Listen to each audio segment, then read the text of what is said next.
Farrukh H Khan نے اپنے عہدے سے استعفیٰ دے دیا ہے۔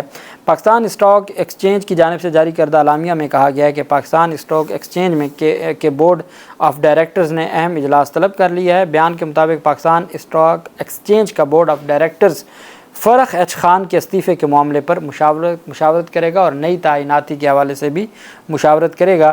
تو اچانک اتنا بڑا ادارہ اور اس کے سب سے جو بڑے افسر ہیں CEO ہیں وہ مستعفی ہو گئے ہیں، اور ابھی تک وجوہات نہیں سامنے آئیں کہ کن وجوہات کی بنیاد پر وہ مستعفی ہوئے ہیں، لیکن انہوں نے مستعفی ہونے کا باقاعدہ طور پر اعلان کر دیا ہے۔ لیسکو میں خراب کارکردگی کی بنیاد پر 8 اہلکاروں کو نوکری سے برخاست کر دیا گیا ہے اور ایک کو جبری ریٹائرڈ کر دیا ہے۔ Chief executive officer LESCO engineer Shahid Haider کی ہدایت پر محکمے میں موجود خراب کارکردگی کے حامل 9 اہلکاروں کو سزا دے دی گئی ہے۔ ایکسین شالیمار کی جانب سے 8 اہلکاروں کو نوکری سے برخاست جبکہ ایک کو جبری ریٹائر کر دیا گیا ہے۔ سزا پانے والوں پر بجلی چوری اور اوور بلنگ، غیر قانونی کنیکشن فراہم کرنے اور بری کارکردگی کا مظاہرہ کرنے سمیت دیگر الزامات تھے۔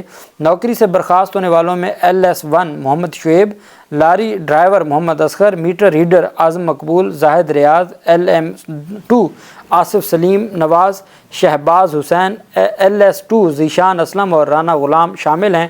MS2 گلزار احمد کو نوکری سے جبری ریٹائرڈ کر دیا گیا ہے۔ آپ جانتے ہیں کہ شہباز شریف کی جانب سے بھی یہ بات کی گئی تھی۔ انہوں نے اس دفعہ کچھ نیا کام کیا ہے کہ جو 200 یونٹ کے اوپر جو بجلی کے ریٹ بڑھے تھے، جن کے 200 سے کم بھی بل تھے، ان کے ریٹ بھی ویسے ہی بڑھائے گئے۔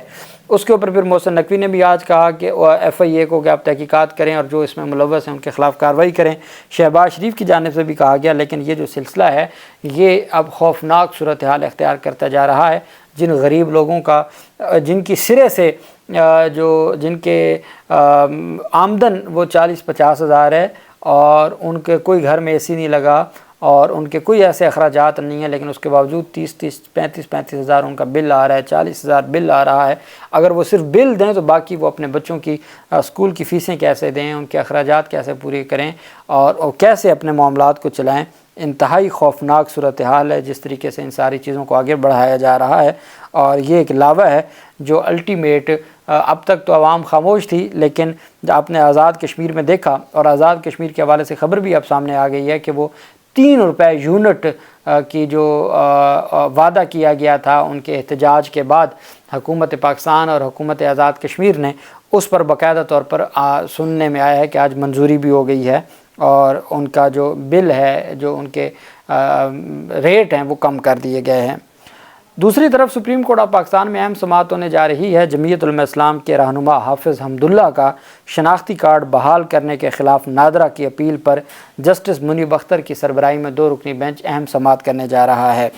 جسٹس منیب اختر اور جسٹس شاہد وحید کی سربراہی میں سپریم کورٹ کا 2 رکنی بینچ 10 جولائی کو نادرا کی جانب سے جمعیت علماء اسلام فے کے رہنما حافظ حمداللہ کا شناختی کارڈ بحال کرنے کے خلاف درخواست پر سماعت کرے گا۔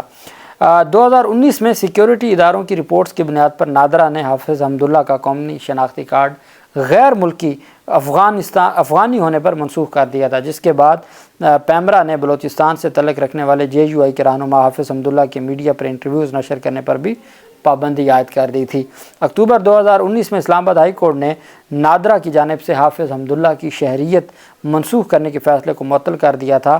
نادرا نے اسلام آباد ہائی کورٹ کے فیصلے کے خلاف سپریم کورٹ میں اپیل دائر کر رکھی ہے۔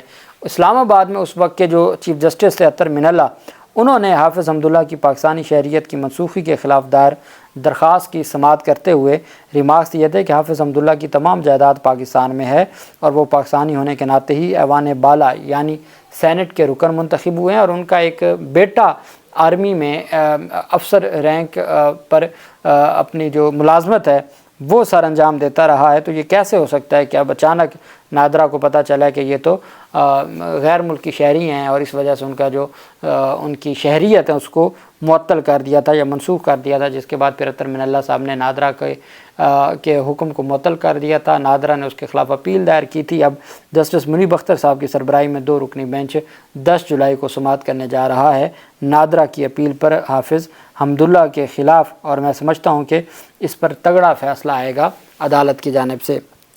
کل ملٹری کورٹس میں سویلین کے ٹرائل سے متعلق جو سپریم کورٹ آف پاکستان کا اپنا فیصلہ تھا اس کے خلاف اپیل دائر ہوئی تھی. یہ انٹرا کورٹ اپیل تھی جس کے اوپر اب 7 رکنی بینچ بنا ہے امین الدین خان صاحب کی سربراہی میں, اور اس میں تمام جو سینئر ججز ہیں, منیب اختر صاحب ہیں, منصور علی شاہ صاحب ہیں, قاضی فیض عیسیٰ صاحب ہیں, جسٹس یحییٰ افریدی صاحب ہیں, تو وہ اس بینچ میں شامل نہیں ہیں, اور یہ جونیئر ججز پر مشتمل یہ بینچ ہے, اور وہ سماعت کرنے جا رہا ہے. 7 رکنی بینچ ہے. 6 رکنی بینچ کے فیصلے کے خلاف اپیل میں 7 رکنی بینچ سماعت کرنے جا رہا ہے, اور اس میں جو اہم پیش رفت سامنے آئی ہے, پاکستان تحریک انصاف کے سربراہ عمران خان نے بھی جو ملٹری کورٹس میں سویلین کا جو ٹرائل ہے اس سے متعلق ایک درخواست دائر کی تھی, جس کو رجسٹرار سپریم کورٹ نے ناقابل سماعت قرار دے دیا تھا. اس رجسٹرار کے فیصلے کے خلاف عمران خان نے چیمبر اپیل دائر کی تھی. چیمبر اپیل آج تک مقرر نہیں ہوئی تھی سماعت کے لیے, لیکن اب سماعت کے لیے مقرر ہو گئی ہے. کل ہی وہاں پہ 7 رکنی بینچ سماعت کرے گا, اور وہیں پہ جو جسٹس امین الدین خان صاحب چیمبر اپیل پر سماعت کریں گے عمران خان کی ملٹری کورٹس میں جو سویلین کے ٹرائل ہیں اس سے متعلق. عمران خان کی چیمبر اپیل پر کل سماعت ہونے جا رہی ہے.